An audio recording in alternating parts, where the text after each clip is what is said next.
Hello, JUSTJEM here and welcome, or indeed welcome back to my channel. Today I'm going to be doing a video centered around Oden's eye, and I think it's appropriate because I'm planning on putting this video up on the 2-year anniversary of my first long form video, and that was an unboxing of an Oden's eye mystery box. There have been 2 mystery box releases since then. The last round has sort of just been done and people are starting to get their boxes now. And I kind of wanted to talk about why I haven't bought one since I bought the first one. And I'm also going to put an Oden's eye palette on my eyes, and it's going to be Snow Dream. Now, I'm fully aware it's not Christmas. I haven't fallen and bumped my head. I know it's not Christmas. But I wanted to use a palette that I've used a fair bit to talk about one of the potential issues with Oden's eye, and we'll get to that. So this is almost like a bit of a commentary, I guess, on Oden's eye, the brand, and why I think they are not what they used to be. For anyone unfamiliar with the colour story of Snow Dream, that's it there. I don't have a planned look. I'm just going to pick on some shades that jump out at me. I have just done my brows. I've got some gel in my brows, and I've got the Danessa Myricks Nude Fix in the shade 8 as a base for my lids. Let's go with a somewhat neutral eye.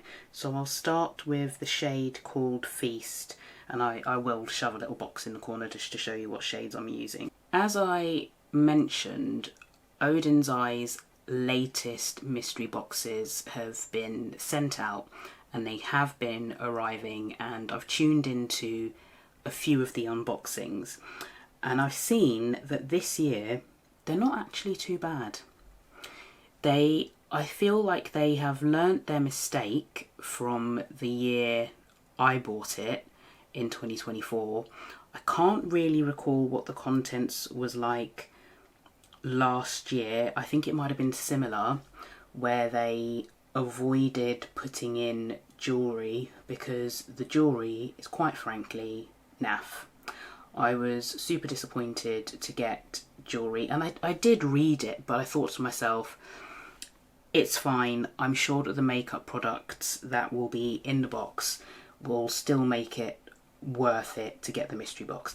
It didn't. Snow Dream was one of the palettes that I got in the mystery box at the time, and to be honest, it was probably pretty far down on my Oden's eye wish list. Having said that, since I've got it, I have actually dipped into it a fair amount. It's quite a nice spicy neutral palette, and you can create an everyday look. Like the one I'm about to do would be something that I would potentially wear to the office. Having said that, I wear really bright colourful looks to the office too. I'm now going into, okay, I don't know what the hell that says because the font, Giorgio, I think that says Giorgio. After I was burnt by the box I got in 2024, I debated last year, like I did wonder if I wanted to do like a sort of yearly series almost, where I bought the Oden's eye mystery box every year and made a thing of it. But I think I decided last year that it just wasn't worth it to do that. And to be honest, there aren't that many Oden's eye palettes now that I would really want. The only one that still catches my eye, and I might just suck it up and get it eventually, possibly, is Soulmane 2, and not the Moonwish one, but the original Soulmane 2. And the only reason that I might skip that is because it's relatively similar to Little Ghost, which is another Oden's eye palette that I do have. I picked that up along with, I want to say, the Flora Story palette that year from people who had received dupes in their boxes. And that's the risk that you take when you buy a mystery box, that you might end up with a palette that you've had before. Now that I have a few, she says a few is meant to be two, isn't it? But, so that's Flora Story that I mentioned. And then Planet Spirit, that was in my original box. Not even touched, not even swatched. I opened it up as part of the unboxing just to show what I'd received, but I haven't touched that one. I have the Hummingbird, which is a collab with the Fancy Face, and this one's nice. I can open this one and show you the inside. Gel Beauty 87 kindly sent me that. It was one that I was gutted to have missed out on. So by the time I got into Oden's Eye, I feel like that's when they started slipping. So I had missed out on this one, and this was one I'd have liked to have had. So I thank Grace, aka Gel Beauty 87, for sending me that. This is Little Ghost, still in the shrink wrap, but that might be the palette that stops me from getting Soul Main 2. And then the OG Christmas palettes, and Silent Night. Silent Night? Why am I calling it Silent Night? That's the colour story of this. Gourmand Girls did it, and that was called Silent Night, I believe. So they're kind of dupes for each other. And it's actually called Christmas Eve, not Silent Night. And Merry Christmas. And shamefully, I haven't touched that one either.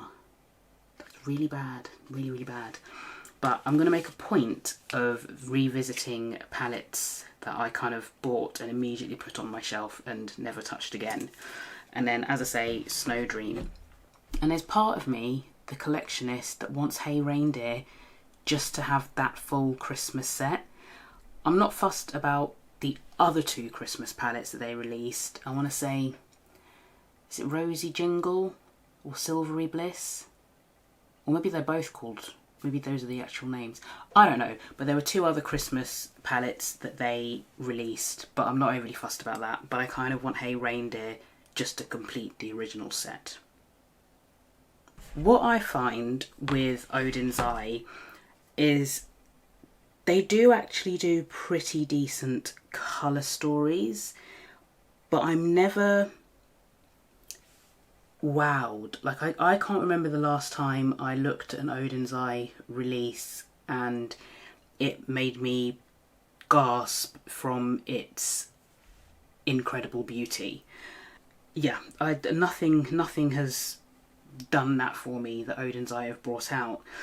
And then they've got this funny giant palette format that they do, and I'll have to put pictures in because I cannot for the life of me remember the names, but it's like this split pan thing going on, and I just don't feel that they work. And then they've also done this thing now where I don't know if it's a one-off. Well, it's not a run-off, but they've kind of re-released Christmas Eve and Merry Christmas in singles, but they're missing a shade or two because I want to say it's 15 shades in those, whereas the original palettes are 16 shades. And the latest collab that they did with Heather Austin, that's also in that single shadow format. So I'm just kind of getting the impression that even Oden's Eye doesn't really know what it's doing at the moment. It's like it's desperately trying to find an innovation. I'm going to go with a green here called Ornament. It's almost as if Oden's Eye are trying to make themselves relevant again in some way. But I just feel like they're missing the mark. And with this single format that they've come out with, it works out to be really expensive. I understand that there's a desire now to have single shades, and a lot of people are into BYOP these days, and I can get on board with a BYOP, but I still have a soft spot, and I think I'll always be a fan of a just well curated palette that's non-magnetic. So but I do understand that there is a market for that, but you can't do it in such a way where you outprice even yourself. I'm aware that you can't get the Christmas Eve and Merry Christmas palettes anymore in the original format, and they've gone with that single shadow format instead, but it's made it really expensive. So I'll put the pricing below of what the original format was and what the new format is, keeping in mind that it's 15 shades too instead of the original 16. I feel as though Oden's Eye are just desperately clawing to remain relevant, but have missed the mark woefully, because in doing that they've just made themselves really expensive. And I don't know, even in the original format, if it's necessarily the best value for money, because I'm not sure that the formula is the best out there, especially these days. From what I've heard recently,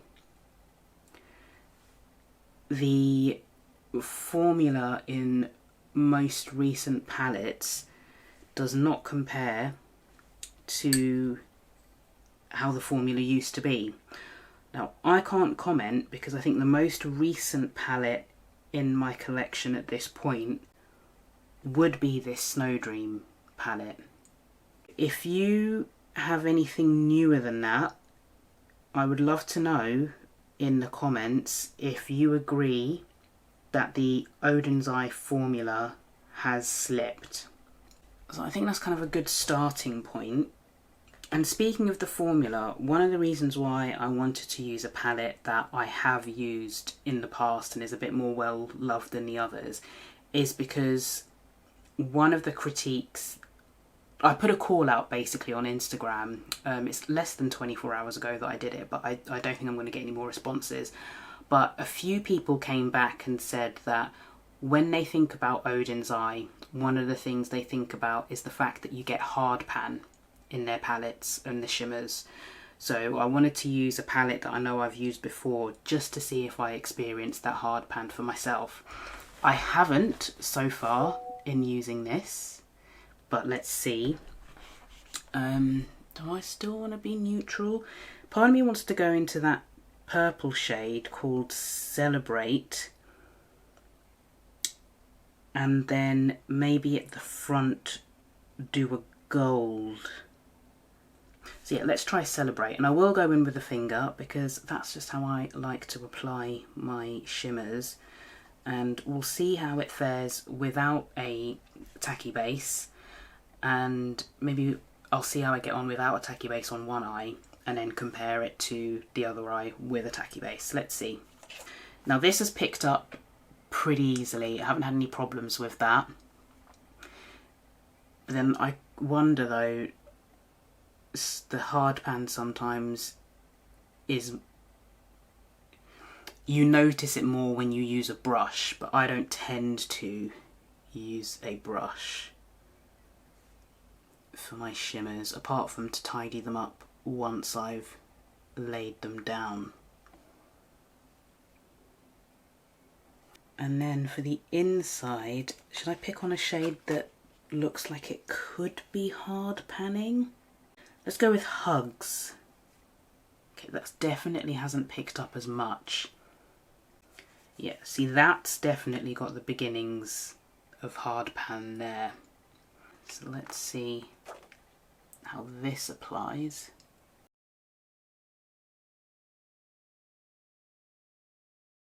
I've definitely not been able to pick up as much as I believe I would have done. Let's see what happens when I'm going around the edge here just to see, avoiding that centre, which is the area that my finger's going to make the most contact with when I dip in. But yeah, that hasn't picked up much either. Yeah, that's done nothing. So there's point one. The folks that complained about hard pan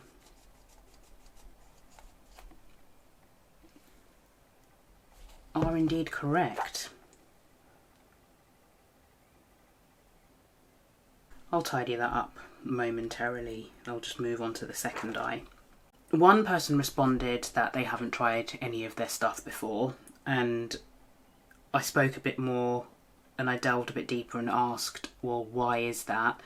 And their response was, I've never really been a shimmer person, so they've never really held much appeal for me. I'm kind of slowly building up my shimmers and they're low on my list of brands to try. So I guess, would I say Oden's Eye is more of a shimmer heavy brand? I'd say it was a bit of an even split, but they're not necessarily a brand I would rate for their shimmers anyway. Their mattes are pretty decent, and I mean, going back to the shimmers, I wouldn't recommend them because they hard pan. You know, I've established that. People have commented that they hard pan, and I've just been able to see for myself that they hard pan. Someone else said, they're not as exciting as they used to be. I don't think they will be around much longer. And that links to the comment I had made about how it almost seems like they're desperately... I was going to put a shimmer glue down, wasn't I, to compare the difference. And that goes back to what I was saying about how they seem to be clawing to be relevant and leaning into the fact that a lot of people are into BYOPs at the moment. But another comment that someone's made is that they're overpriced, pretty but overpriced. And, you know, they've shot themselves in the foot, I think, by trying to capitalise on the BYOP market. That something like that is only going to work if you do it at a price point that is going to be competitive and or affordable, and they don't seem to have nailed that at all. Another comment is, love their colour stories, but their formulas don't hold up for me. I haven't purchased a palette from them since the Christmas palettes relaunched, and same, I guess. So the actual last proper Oden's Eye purchase I made was the Christmas duo, the original one, and then the last one after that was this mystery box. Oh wow, that's okay. That's made a big difference there. The glitter glue. And I've not been tempted by anything since. They had that season collection, you know, autumn, winter, spring, summer. And I guess the colour stories there were okay, but when I looked at them, there was always something, or there were always too many things about a particular colour story I'd have wanted to change to go for it and actually buy one.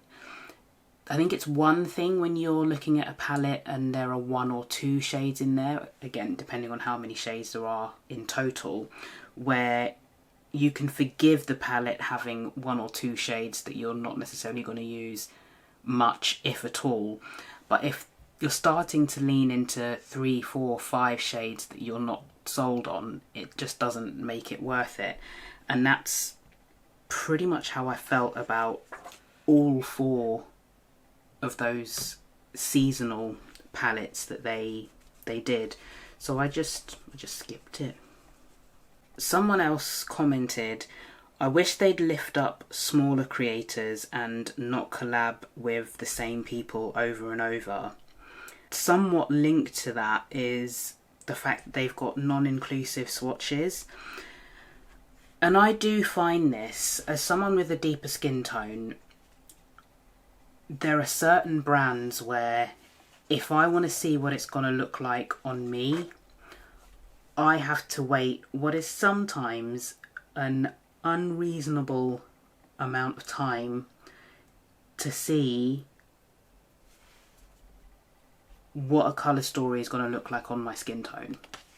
Some brands are better than others, some do it right out the gate, and others I've just been put off buying stuff because it just never happens, or it just comes so late I'm not interested anymore. Okay. So what I found here is by putting the glitter glue down, it has improved the intensity and it's also been able to pick up more of the product. So I haven't put anything sticky on here.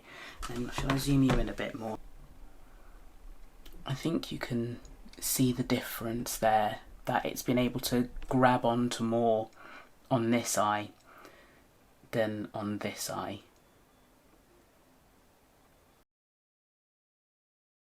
And I do think it's great that they collab with certain creators. I think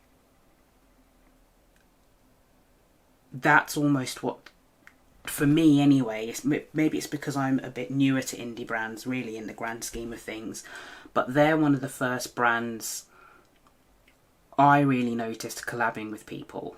But that's probably because I was super late to the party. There's a good chance that brands like Bella Beauté Bar, for example, were collaborating with creators already. But I know that it's something that Oden's Eye has done a lot. But it is always the same people. It's Angelica, it's Annette, who's disappeared. I think she kind of got fed up with the makeup scene. The Fancy Face, who is the deepest creator that they've collabed with. Is there really no one deeper that you could have collabed with, Oden's Eye? You know, a bit of inclusivity. Would it be nice if they sort of branched out a little bit and did a few collabs with some other people? Yeah, I think it would. Would it be nice if those people were also of a deeper skin tone? Yes, I think it would be good, and that might give them a boost.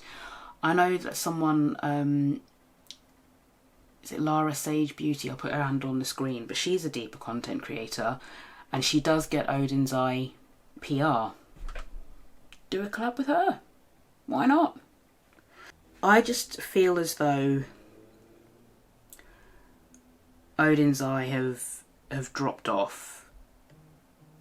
Let me see. I'm just trying to see if there's any other comments here that people have made that I haven't been able to cover.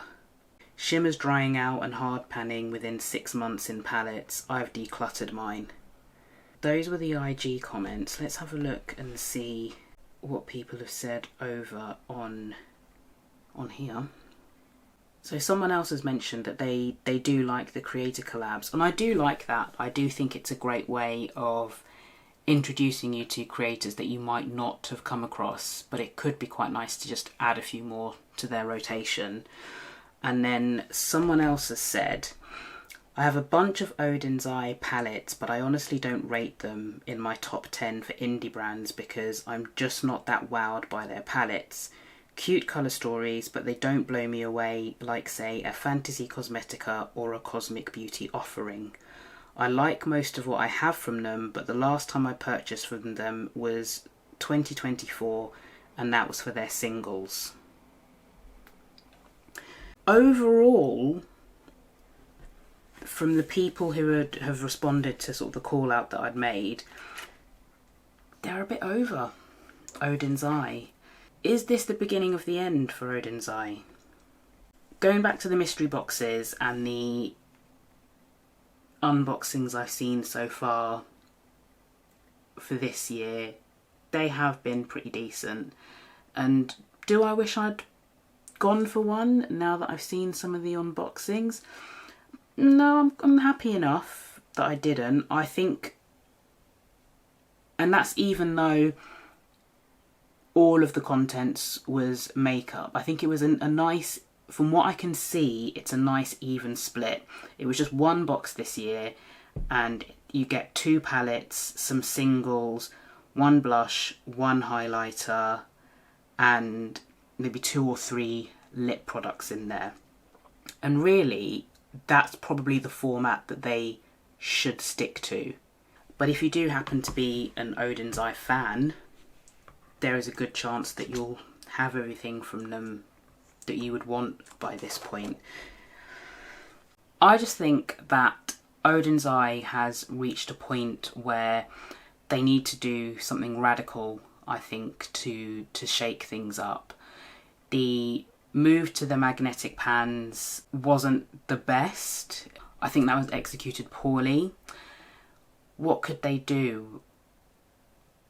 I think they could do another round of collabs with different creators, and I think that might put them in the spotlight a bit more. If they did reach out to creators that they've not collaborated with, because they could reach people that they perhaps haven't reached yet and tap into a whole new market that way. I think that's an aspect that Oden's Eye needs to lean into, to be honest. I'm going to... should I finish off my face and then sort of come back? Yeah, I'm going to do that. My face is finished and I've zoomed you right in so that you can have a close-up of the finished look.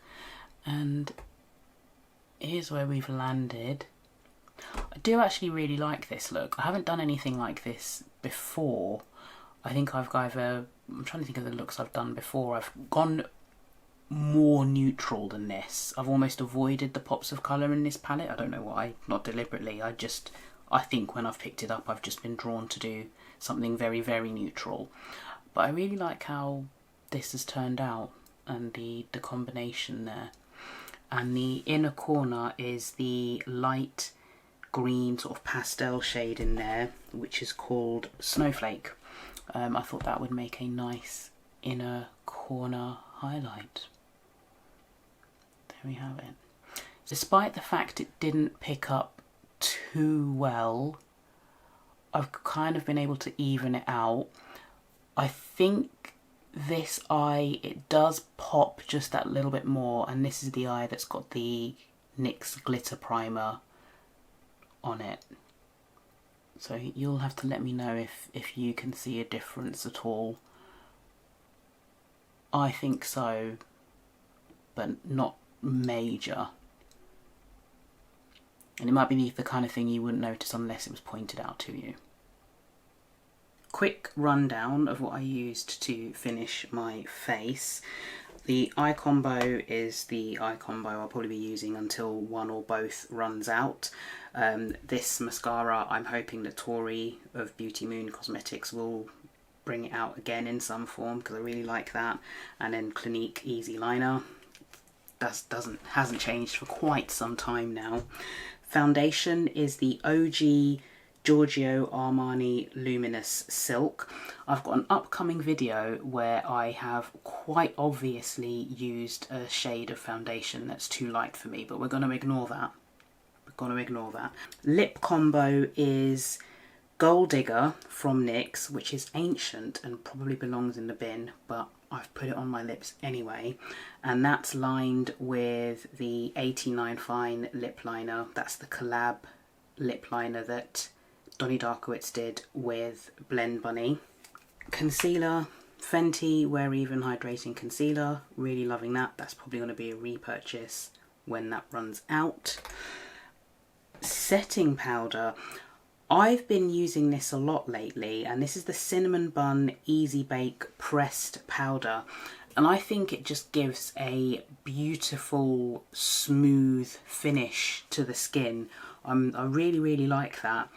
I'm wondering if I could go one shade lighter for under the eye and then one shade darker for the rest of my face, but I can get away with this over the entire face. And then for blush, what I've done is, this is the first time I've used this. I was curious. This is the, is it Woodland Walk? I want to say it's called Woodland Walk. It's the blush palette that Titanium Foxes brought out, and I've used the deepest shade in there, Prunus. and for a hint of a glow, because I use this interchangeably as a blush slash, well, not highlight, but it does have a bit of a glow to it. So this is it's actually a bronzer, buttermilk bronzer in the shade Butter Days, but I use this as a blush and it's got a bit of a glow to it. So I've just put it on and it's way more subtle than putting a highlighter on. It just kind of gives almost like a glow from within. So I really like that either on its own or as a bit of a blush topper. So that's how I finished my face. Oden's Eye. I think Oden's Eye they're at a crossroads really, and I think they could pull it back, they could, but I don't know if they'll manage it. I mean, I think they'll probably still go in. It would be interesting to know, you know, what kind of profits they are obtaining at the moment. But I can't imagine that they're doing as well now as they were doing a few years back. What are your thoughts on Oden's Eye? Have you tried the brand? Are you curious to try the brand? Are they a brand that you used to like but you don't anymore? Or maybe you're a stan, like you've loved them from the beginning, you still love them now, and you're inclined to pick up everything that they put out. I'd really like to know. As I say, for me personally, they've just been consistently missing the mark, which I think is unfortunate. I think they need to work on improving their formulas and making their formulas consistent, and fix the price point, especially if they're going to continue with that format where they're going to sell the magnetic pans essentially in the Z-board pre-curated magnetic pan palettes. That's a really clumsy way of putting it, but I think you know what I mean. So the latest Heather Austin release with the re-release of the 2 Christmas palettes, I just think that that's wildly overpriced for what it is. Is Oden's Eye going towards the end? Not yet, I don't think, but they could be if they don't get their act together. I have some videos coming that I've actually filmed before this one, so if you're watching them in the order that I upload them in, don't be concerned that it's very clearly out of order because I'm talking about stuff and it doesn't seem to flow. But we're going to ignore that, and that's mainly because I'd filmed 2 videos. One of them is actually really old at this point, but I got to the point I'd almost finished editing it and it just felt like a shame to ditch it at this point. So it's gonna go up, and that's a Danessa Myricks video where I'm talking about the Mini Freedom Everyday Magic palette. The other video that's going to go up is a bit of a chatty video where I'm filming a collab that I did with Sarah, aka Glitter Fairy Sarah, over on Instagram. So we did a collab together, but I filmed myself doing it, and I was going to abandon that because I thought it had cut off all of the section where I did my eyeliner, but most of it's there, so I've kind of salvaged something. And again, it's one of those, I filmed it, it's salvageable, I will be putting that up at some point. Just to give you a heads up in case you're watching this and you think it's out of sync, it is. As always, thank you for taking the time to watch. I hope that you found this video interesting, and I also hope to see you again in a video in the not too distant future. Take care. Bye.